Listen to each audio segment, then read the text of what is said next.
Hello. So in this video, we're going to talk about Georgie Bailey's play Caligari. I do want to warn you ahead of time, I am getting over a cold, so if I sound disgusting in this video, I apologize in advance. Now, Caligari, as you might reasonably guess, is a stage adaptation of Robert Weine's The Cabinet of Dr. Caligari, about which I posted a video a couple of weeks ago, an interview with Todd McGowan about that film, one of the masterpieces of German Expressionism. Caligari, Bailey's play, takes up that German Expressionist angst and anxiety, the fears about authority and control and freedom and things like this.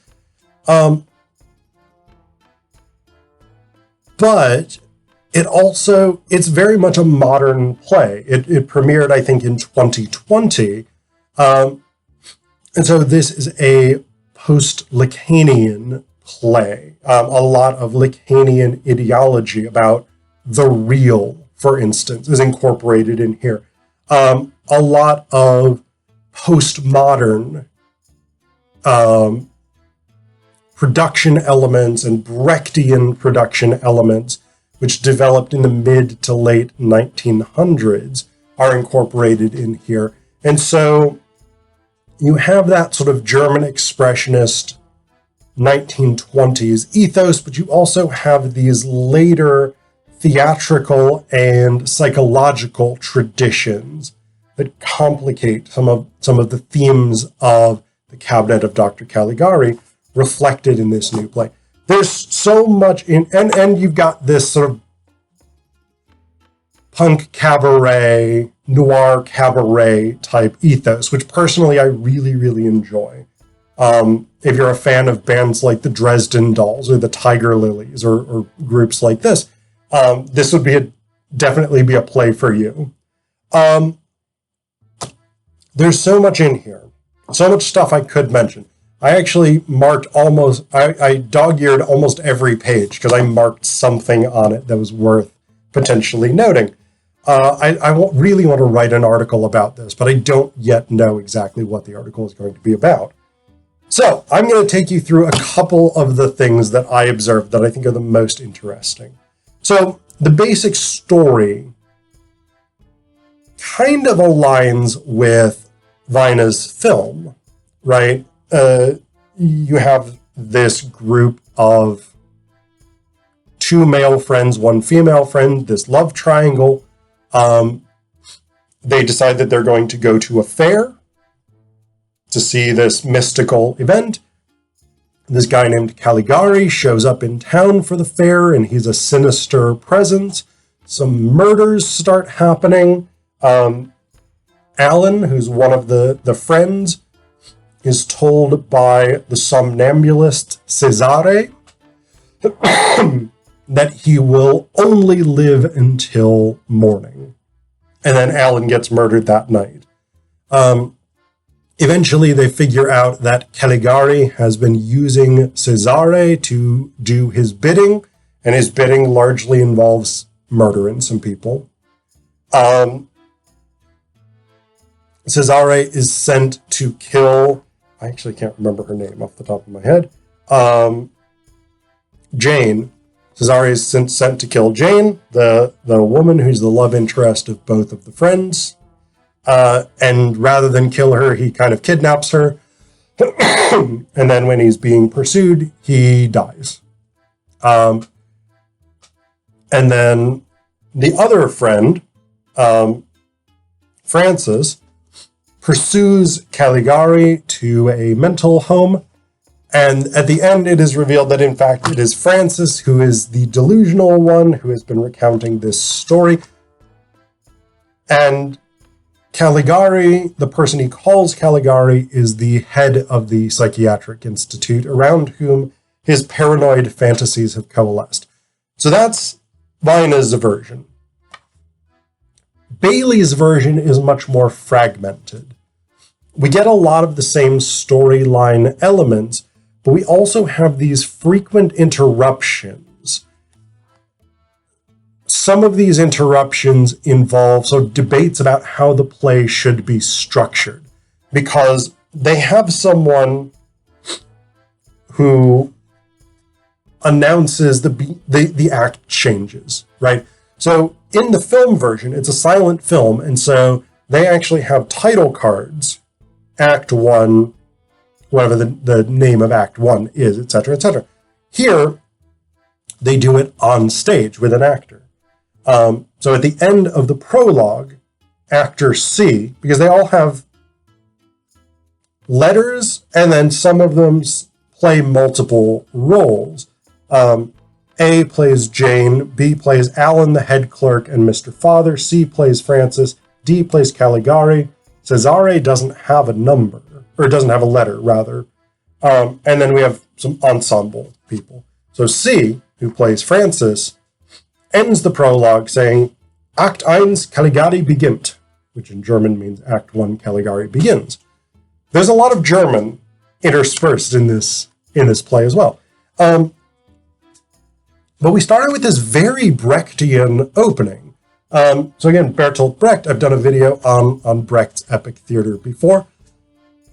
Brecht, part of the idea for Brecht was that people should be alienated from what they are seeing, rather than willingly suspending their disbelief, as much theater depends upon. People should be made aware that what they are seeing is a spectacle, and that particular choices have been made in order to achieve a particular result. And Brecht thought that that result should be basically socialist self-consciousness, class self-consciousness. But because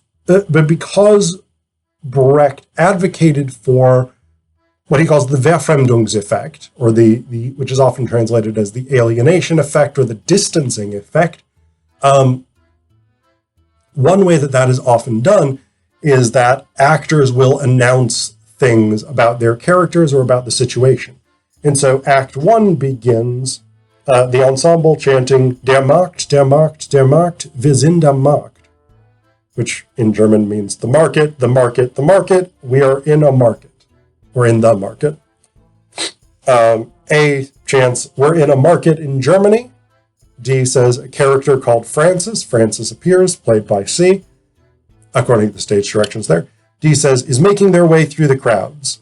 B says, with a friend. Don't forget the friend, Alan. And then B becomes Alan, according to the stage directions. And they do a very good job of it. So, again, this is the sort of Brechtian technique for breaking up the realism of the performance. So this is one of the things that happens, is there are these moments where the actors take us out of the storyline itself, and instead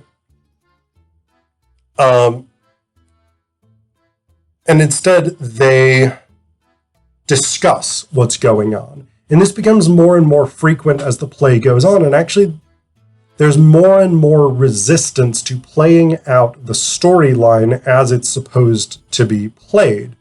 And that becomes a big component later in the play. So that's one thing we have.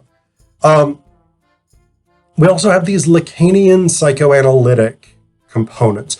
Now, the original Caligari, the Robert Weine film version, very much very much interested in psychoanalysis. Freudian psychoanalysis, though. Lacan was not yet on the scene in 1920, when that film comes out. But in this play, they're very much aware of Lacan and his theories. And so, for instance, we have this evocation of the real periodically associated with Caligari. So, at one point in Act 1, we have this section. C says, on the other side of town. A says, as something approaches. D says, a distant shadow looming over the hills. B says, Dunkelheit, darkness. Stage directions say the shadows could be brought back to introduce Caligari. B says, some say a creature. C says, a monster. Sorry. A says, a thing beyond imagination. D says, in each and every retelling of this story. C says, there's something different. So I'm going to leave it there. So that idea of Caligari as this formless, shapeless thing beyond the descriptive powers of language. That is the Lacanian real. That's one conceptualization of the Lacanian real. So the real is part of a three-part schema that Lacan came up with. The real, the symbolic, and the imaginary. The imaginary is the one that I understand least. It's a sort of non-linguistic system of imagery in which things are seen. I don't fully understand exactly what makes it distinct.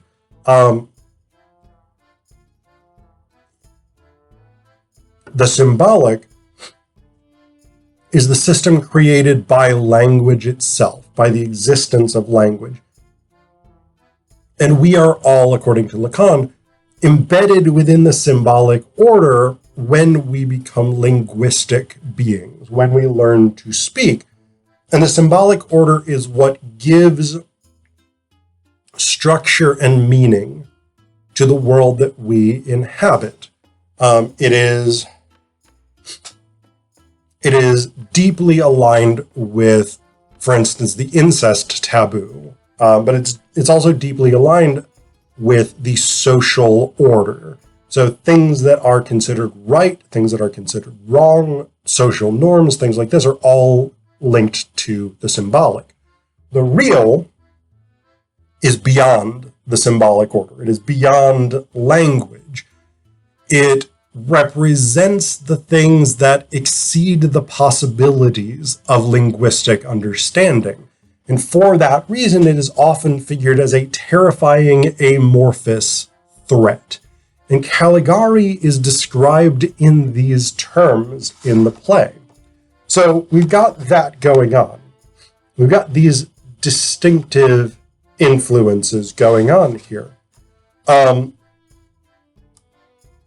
then one of the other big thematic elements that I think is really important in this play is a reworking of the questions of truth, which are central to Weine's film as well. But whereas Weine's film is primarily concerned with the question of truth on the level of, we learn at the end that Francis, who's been telling us this story in which he is the protagonist and Caligari is the antagonist, we learn that Francis is actually confined in a mental asylum, that he has these paranoid delusions. And so that raises that question of truth. Can we trust what Alan has been saying? Is Caligari actually somehow a villain? Or is what we've seen throughout this film just the delusions of a madman? Bailey's play incorporates that element to a certain extent, but it also raises the question of truth meta-theatrically. And in this sense, I think it's really kind of indebted to Luigi Pirandello's 6 characters in search of an author, because the characters in Caligari continually step out of their roles and say, I don't want to play this character anymore. I don't want to be this character. Cesare is almost the only one who doesn't. Cesare continually speaks German. So that's a very interesting component. Even in these meta-theatrical Brechtian breaks, Cesare continues to speak German for the most part.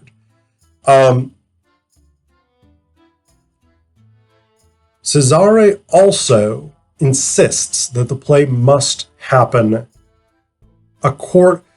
the story must be told according to the way it happened. And so there's these debates about this, and the actors are resistant to this. They actually come up with a number of alternative happy endings to the story. But C, who plays Francis, as you remember, C ultimately asserts to them that they must play the truth, and they must keep playing the truth forever, essentially. There's this kind of repetition compulsion, almost this idea that the truth and history is a kind of living dead that haunts us, that shapes us in the present, and that limits and determines what we can and can't do. So I think that's really, really interesting. It's a super, super complex play. Like, there's so much Brechtian stuff, there's so much postmodern stuff, there's so much meta-theatrical stuff, psychoanalytic stuff, existential stuff. It's a short play. 46 pages.